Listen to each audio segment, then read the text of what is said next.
వెంకట కనిపిస్తున్న వాళ్ళు దొంగనా డాష్ కావాలి మామ. వీడియో చూడు నీకు అర్థమైంది. ఇట్లా చాయ్ తాగుదామని దోలుకొని పోతుంటే ఇట్లా మసాలా దవాకన్నా అయితే కార్ అయితే ఒకటి 2 టైర్లు ముగ్గుంతలా దిగిపోయింది మామ. మాకైతే పీకే పని ఏం లేదని చెప్పేసి ఒక కార్ కైతే తాడు కట్టి వెంకట గుంస్తుంటే మేము ముంగటికే ఆ కార్ అయితే బయటికి వెళ్ళంగానే చాయ్ అయితే ఆపిర్రు, పైసలు నూకిర్రు. ఇప్పుడు డౌట్ పడతానే ఉన్నాయి ఇలా లేక లేక దోలుకొచ్చిరంటే ఏదో కథ అలాగుందని చెప్పి. మా దోస్తుల కథలు ఎట్లుంటాయంటే పెట్రోల్ బంక్ వచ్చి పెట్రోల్ పోసుకోకుండా వేరే పని అంతా చేసి వస్తాం. వీడనైతే స్పెట్స్ అయితే కనిపిస్తే స్పెట్స్ పెట్టుకొని వీడియో ముంగట కథలు మింగి ఆడు మాకు వద్దానా అని చెప్పేసి పెట్టేసి మావాడైతే జాబ్ చేసేద్దాం అలసిపోయింది అని చెప్పేసి అలా ఏం తినిపిస్తాం దాన్ని బయటికి దోలుకొచ్చినాం. మంచి జాబ్ ఉంటే సరిపోదు, ఎవరితో సోపతి చేస్తున్నావు ఏమో చూసుకోజరా, పిల్లని ఇయ్యాలి కదా, అవన్నీ చూస్తారు మరి. తెలంగాణ బార్డ్స్ కార్డ్కి అయితే రాగానే మా పాత దోస్తు కనిపించిండు. మార్కెట్ కి అయితే పోతుంటే క్యారెట్ అయితే తీసుకొని నేను క్యారెట్ తింటే ఇలా అలీం తిన్నారు బాయ్. ఏం చేయాలి మళ్ళీ నువ్వెందుకు తింటలేరు అని చెప్తే అలీం ఎప్పుడో బంద్ చేసినా బాయ్. నేనైతే బయట ఫుడ్ తినొద్దని మా అమ్మ ఎప్పుడో చెప్పింది, కొడుకులు తినరు బయట ఫుడ్ తినొద్దురా అని చెప్తే విన్నారు.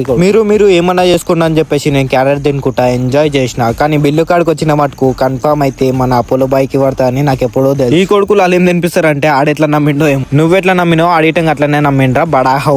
అంత అయిపోయినాక ఇంటికి పోతుంటే మావన్ బండి స్పెషాలిటీ చూడండి ఎట్లా పోతుంది. అదంతా అదే రేస్ తీసుకుని అదంతా అదే పోతుంది. అమ్మ రేసు వేరు పట్టుకుందంట పోతూనే ఉంది, ఒకటే పోతుంది. అది రేసు పెట్టకున్నా పోతుందా.